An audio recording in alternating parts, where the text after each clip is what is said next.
इस कार्यक्रम के पुण्यार्चक हैं श्री धनेन्द्र जैन, धन्ना सेठ, अभिषेक जैन, हर्षित जैन, समस्त परिवार, Deep Jyoti rubber private limited, manufacturer of rubber pipe, rubber sheet, electrical mat sheet, sector 5, Noida, Uttar प्रदेश।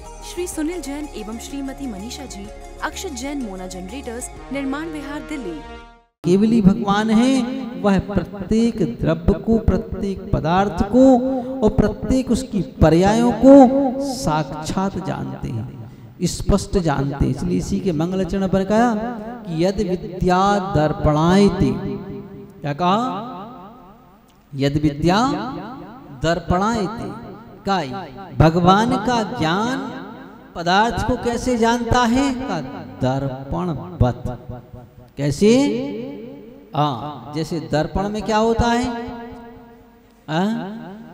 जो पदार्थ उसके सामने आए वह ज्यों का त्यों झलकता है, जैसा है वैसा ही झलकता है, उसमें कोई कमी नहीं करता। दर्पण की कमी कर देता है। आपका मुंह खराब हो तो दर्पण अच्छा थोड़ी ना देख बना के दिखा देगा, नहीं दिखाएगा ना। आपके मुंह में कचरा चिपका हो तो फिर साफ करके नहीं दिखाएगा। भाई कचरा लगा है वो दिखा देता है, साफ है, क्लीन है तो क्लीन दिखाता है कि देखो आपका चेहरा ऐसा है। तो का दर्पणवत, ऐसे ही भगवान का ज्ञान वस्तु के विषय में दर्पणवत होता है कि जैसे दर्पण में वस्तु स्पष्ट झलकती है, वैसे ही भगवान के ज्ञान में भी वस्तु स्पष्ट झलकती है, उसमें कोई वह कमी नहीं करती। और अगर कमी करने लग जाए तो फिर भगवान का ज्ञान का मूल्य कम हो जाएगा। तो ज्ञान का कभी मूल्य कम नहीं होता है। तो कहा स्पष्ट झलकती है कि इस तरह की अवस्था ऐसी है। तो जब भगवान का ज्ञान तो छोड़ो, जब उनके भावमंडल में ही 7 भाव दिखते हैं, उनकी जो समोषण में वापिकाएं बनी रहती हैं उसमें ही 3-3 भाव दिखने लग जाते हैं। तो जब उनके सानिध्य में रहने वाली वस्तुओं में ये सब कुछ दिखाई देता है तो फिर भगवान के ज्ञान का तो साक्षात मूल्य ही क्या है। तो ऐसा यहाँ बतलाया कि वह ज्ञान पदार्थ को साक्षात स्पष्ट जानता है और दर्पणवत जानता है।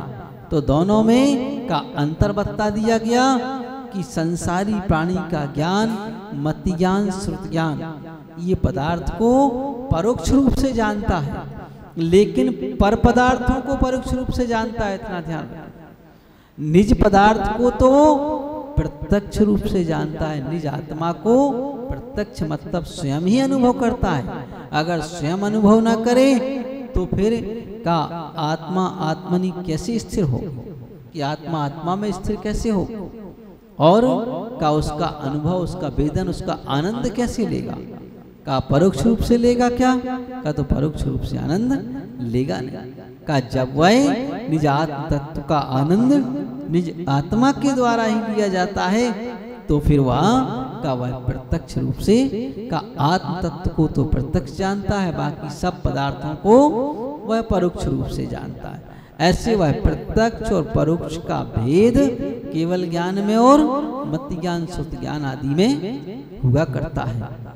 तो इस तरह इनके जानने की विवक्षा बतला दी गई। फिर इसके बाद का कि अवधि ज्ञान और मन पर्याय ज्ञान वस्तु को कैसे जानता है? का वह वस्तु को प्रत्यक्षवत ही जानता है, लेकिन थोड़ा सा उसमें अंतर आ जाता है। क्या आ जाता है? अवधि ज्ञान और मन पर्याय ज्ञान होता यहीं पर है, सब जीवों को होता है ना। देवों को, नारकियों को तो भाव प्रत्यय नाम का अवधि ज्ञान होता है कि उनको तो भाव से, स्वभाव से ही प्राप्त होता है। मनुष्यों को और त्रियंशों को गुण प्रत्यय नाम का होता है। गुण प्रत्यय से मतलब कि जिस समय उस अवधि ज्ञानावरण कर्म का क्षय उपशम हो तब होता है।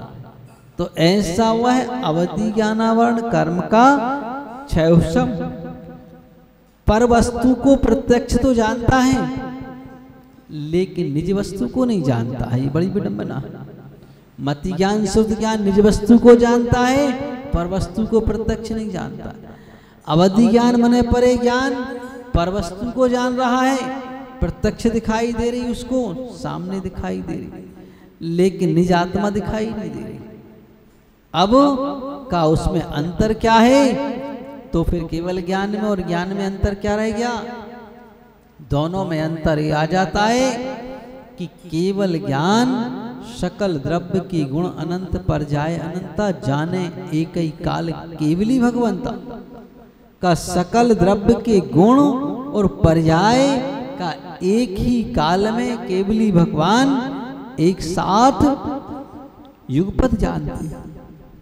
लेकिन अवधि ज्ञान और मनः पर्याय ज्ञान उस वस्तु के स्वरूप को पर पदार्थों को जानता तो प्रत्यक्ष है, लेकिन अंतर इतना होता है कि द्रव्य क्षेत्र काल की मर्यादा लिए जानता है कि कितने द्रव्य को जानेगा, कितने क्षेत्र को जानेगा, कितने काल को जानेगा और एक जीव के कितने भावों को जानेगा। ऐसा का वह द्रव्य क्षेत्र काल भाव की मर्यादा को लिए हुए जानता है, अमर्यादित नहीं जानता, मतलब संपूर्ण को नहीं जानता है, उसकी अपनी कुछ मर्यादाएं होती हैं, बस उतने विषय को वह जानता है, इससे ज्यादा नहीं जानता है। तो इस तरह का इन दोनों में यहाँ अंतर बतला दिया। यही बात बताई जा रही है कि वस्तु के स्वरूप को ज्ञान प्रत्यक्ष रूप से जानता है, ज्यों का त्यों जानता है, विपरीतता से रहित जानता है, संदेह से रहित जानता है, उसी का नाम सम्यक ज्ञान है। और वैसे देखा जाए तो सम्यक ज्ञान का संबंध बाह्य पदार्थों से नहीं जुड़ा होता है कि बाह्य पदार्थ कैसे जाने, उससे नहीं जुड़ा होता है, क्योंकि बाह्य पदार्थ को जानने के लिए ज्ञानावरण कर्म के छह उपशम की विशेष आवश्यकता होती है, तब वह जानेगा। आज कोई वस्तु को जानने के लिए हमें क्या मालूम हो? बाह्य पदार्थ के बारे में मालूम, तब जान पाते, और ना हो तो नहीं जान पाते। जिन वस्तुओं का हमने परिचय पा लिया उनको तो जानते हैं, जिनका परिचय ही नहीं उनसे नहीं जानते। तो का सम्यक दृष्टि और का अज्ञानी जीव इसके ज्ञान के विषय में बाह्य पदार्थ से उसका कोई संबंध नहीं रहता है। क्यों नहीं रहता है? क्योंकि बाह्य पदार्थ को जानने के लिए ज्ञानावरण कर्म के छह उपशम की आवश्यकता होती है, और ज्ञानावरण कर्म का छह उपशम क्या करता है? बाह्य विकल्पों को दिमाग में स्थिर रखता है, बस इतना करता है। तो हो सकता है किसी का ज्ञानावरण कर्म का छह उपशम कम हो तो वह कम जान ले, ये बात विपरीत भी जान ले, आंखें अगर कमजोर हो तो उल्टा भी जान ले, ये भी हो सकता है। तो का ये चीजें अलग होती हैं। जैसे अगर कोई पुस्तक है और पढ़ना है तो कोई सम्यक दृष्टि जीव पुस्तक के अक्षरों को शुद्ध ना पढ़ पाए, और मिथ्या दृष्टि जीव हो सकता है शुद्ध पढ़ दे, तो ये तो उसके अपने ज्ञानावरण कर्म के छह उपशम के आधार पर उसने पढ़ लिया। हो सकता है कि आंखें कमजोर हो जाए तो बिना चश्मे के अक्षर दिखाई ना दें, और हो सकता है कोई अज्ञानी है उसको अक्षर सही दिखाई दे क्योंकि उसकी आंखें सही है, तो ऐसा भी भेद हो सकता है। लेकिन यहाँ का उस सम्यक ज्ञान का संबंध आत्म तत्व से जोड़ा है, इसलिए यहाँ पर इसकी टीका करते हुए कहा हुआ है आचार्यों ने कि भाव श्रुतम रूपम ज्ञानम का ज्ञान क्या है? वास्तव में का भाव श्रुत रूप ज्ञान है। ये ज्ञान नहीं है जो हम बाहर में जान रहे हैं, ये तो उसके लिए सहायक हो जाता है, ये बात अलग है। लेकिन वास्तविक ज्ञान का स्वरूप है कि ज्ञान तो जो भाव श्रुत रूप होता है, एक द्रव्य श्रुत और एक भाव श्रुत। ज्ञान के दो भेद किए, आगम में एक द्रव्य श्रुत रूप किया और एक भाव श्रुत रूप किया। तो द्रव्य श्रुत क्या है? का द्रव्य श्रुत जो हम बाहर के अक्षर पढ़ रहे, वस्तु में देख रहे हैं, है ना। जो कुछ भी हमें दिखाई दे रहा है ये सब एक तरह से द्रव्य स्रोत है, ओ ज्ञान है। इन सब से हम इसको जान पा रहे हैं। और का ये द्रव्य स्रोत रूप ज्ञान का संबंध निज आत्मा से कुछ भी नहीं है। और आत्मा से नहीं है तो फिर इसका मतलब ये हो जाएगा कि बिना आत्मा के भी जाना जाएगा क्या? नहीं, ऐसा नहीं है। आत्मा से संबंध तो है, लेकिन कोई भी वस्तु बिना आत्मा के ज्ञान के मतलब ज्ञान के बिना जा ही नहीं जाएगी। और ज्ञान तो आत्मा का गुण है, चाहे विपरीत हो चाहे समीचीन हो। तो वह का बाह्य वस्तु को जानने के लिए इन सब की आवश्यकता नहीं है। मतलब कि आत्म तो समीचीन ज्ञान की आवश्यकता नहीं है, विपरीत ज्ञान भी वस्तु को जान सकता है। लेकिन का निज आत्म तत्व को जानने के लिए का उस मति ज्ञान और श्रुत ज्ञान की आवश्यकता है। वह न्यून भी हो तो भी जान लेगा। और जो निज आत्मा को जानना है उसी का नाम भाव श्रुत रूप ज्ञान है। हाँ, तो का हम उस निज आत्म तत्व को जो जानते हैं उसी का नाम भाव श्रुत रूप ज्ञान है। तो अब उस भाव श्रुत रूप ज्ञान की उत्पत्ति के लिए द्रव्य श्रुत रूप ज्ञान सहायक बनता है। क्या होता है? हाँ, द्रव्य श्रुत रूप ज्ञान सहायक। क्योंकि हम जब जिस समय कोई प्राणी अज्ञानी रहता है तो पहले कैसे जानता है? पहले इस द्रव्य श्रुत को पढ़ करके ही तो जानेगा कि भाव श्रुत की उत्पत्ति कैसे होती है। तो पहले द्रव्य स्रोत को पढ़ेगा, पढ़ करके जानेगा कि आत्मा का स्वरूप कैसा है, कैसी उसकी उत्पत्ति होती है, कैसे उसको प्राप्त किया जाता है। फिर तद्रूप प्रयत्न करेगा। क्या करेगा? तद्रूप प्रयत्न करेगा कि इस रूप ऐसा प्रयत्न हमें करना है। तो ऐसे उस आत्म स्वरूप को पहले वह जानने का पुरुषार्थ करता है। तो इस तरह उस आत्मा के स्वरूप को हम जान करके कि ऐसा वह हमने द्रव्य स्रोत के द्वारा जान लिया। और जानने के बाद में फिर हम उस भाव स्रोत से उसका अनुभव करते हैं कि जानने के बाद उस रूप में उसका अनुभव करने का प्रयत्न करते हैं कि वह इस तरह से ऐसे वह जाना जाएगा।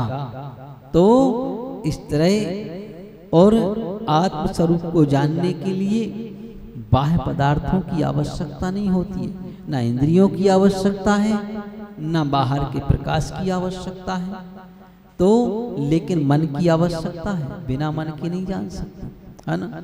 क्योंकि हे और उपादेयता का निर्णय तो मन ही करता है। जो असंगी पंचेंद्रिय जीव हैं और जिनके पास मन नहीं है वो किसी चीज का निर्णय कर नहीं सकते। अगर बिना मन के कहेंगे तो छोटे छोटे जीव भी जानने लगेंगे ये भी भगवान बन जाएगा, लेकिन वो कभी बनती नहीं है। तो इसलिए का इनकी भी आवश्यकता है। इनके साथ उस पूर्ण आत्म तत्व को जानने के लिए और भी चीजों की आवश्यकता है ना।